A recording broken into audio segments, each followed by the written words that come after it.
Good morning and welcome back to Community Couch Time, a daily talk show where we talk about things that are important, things that are happening in our community, in our state, in this country, and internationally.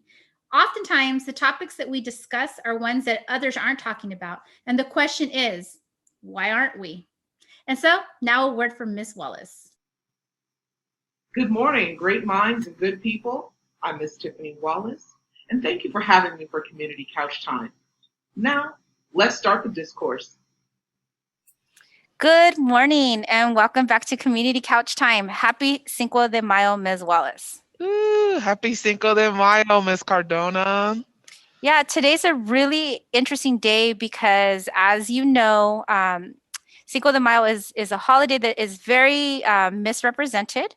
And interestingly, it's celebrated in the United States rather widely, and some would say widely and incorrectly compared to like what it actually represents and stands for.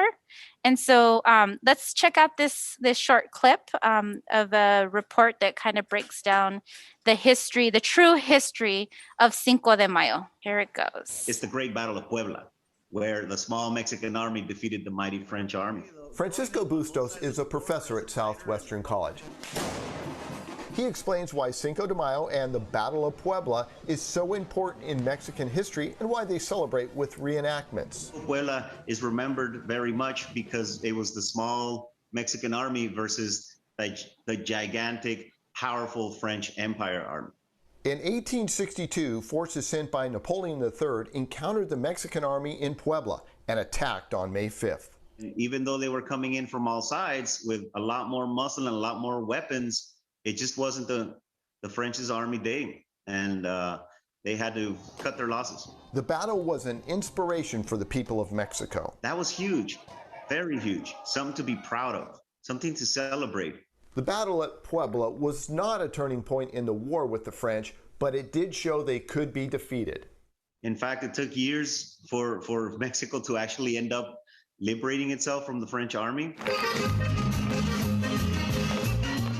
Although Cinco de Mayo is more of a party here in the U.S., it's also celebrated in Mexico with parades and reenactments. Kind of depends where you go in Mexico, right? But, you know, if you go to Puebla, Tlaxcala, you know, in that region, there'll be more of a celebration. So this is really interesting. You can see how folks oftentimes equate Cinco de Mayo with 4th of July, and you can see that it totally is not. Right, it was September 16th, 1810, that is the equivalent, I guess you could say, where there's an independence from the European colonizer, right, which was Spain for Mexico. So what do you think? What have you seen that kind of misrepresents Cinco de Mayo in just, you know, on this day? Well, the emphasis is on a lot of partying, drinking, you know, becoming intoxicated, and it's really disrespectful to the power of the small army of people who were victorious against the French and other colonizing powers. Right. Because there are multiple colonizing powers to the people and indigenous people of Mexico. So I think it's important to have reverence, and that doesn't mean that we don't celebrate the people who we've lost. But also it does mean that we have respect for the origins of this holiday and other holidays where people's lives were lost and in the struggle for liberation. Yeah, I really like that you mentioned like it was really like what they call a ragtag army, right? So it's really about like, you know, with the will of the people for liberation and freedom from a colonizer to be able to accomplish such a major defeat, right? So it's really a beautiful example of resistance, right? Resistance for liberation.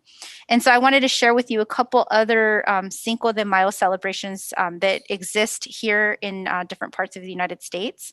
And one of them is one that was originated in the 1990s in Washington, D.C. And it really has to do with an incident that happened, a police brutality incident of a Salvadoran man living in Washington, D.C., who was shot and killed, and the subsequent uprising of folks, coming out to the Capitol in protest of what happened to this Salvadoran man. It was an unarmed Salvadoran man, so it was a similar case to some of the things that are happening, in contemporary times. And so it was significant because obviously the people showed that they had that solidarity, once again, that desire to stand up in resistance. And it also kind of marked a time when Salvadoran Americans who had kind of been living a little bit more in the shadows in Washington, D.C., were visible on a massive scale. And so beginning, I believe it was 1992, Cinco de Mayo, that was the first year that they started to commemorate what happened. And so that's a little celebration that happens, or not so much a celebration, but a remembrance that happens in Washington, D.C. And it is also officially National Missing and Murdered Indigenous Women and Girls Day. Cinco de Mayo, the 5th of May. Mhm. And so those are some other really important causes to keep alive in our historical memory. And so I'm really happy to share that with you because I know that those are causes that are important to you. Absolutely. And, it reminds me of the movement Ni Una Menos, not one less. Right. That is the resistance and the fight against violence against women that is throughout Latin America. And it's been really inspiring to see a lot of the images of women in the streets, women drumming as part of Right. protest, music as part of protest. And Cinco de Mayo is also a way to remember people like Frida Kahlo on my lovely mask and Absolutely. behind me. Mhm. She's someone who was a woman with disabilities, but also fought for the rights of women, fought for the rights of Mexican people and oppressed people around the world. Correct. So, and so I think that it's important for us to acknowledge all of those folks and keep them Yeah. in our hearts. Absolutely. Thank you so much for sharing that. And so that brings us to our community couch time daily journal question. And the question is how have people fought back against injustices? So what are some movements that you are familiar with or that you may have seen in your lifetime, or even some of your family members that you'd like to share with us? Tell us. We want to know. Teranga, Ubuntu, Isang Baksak, Inlakech. Look at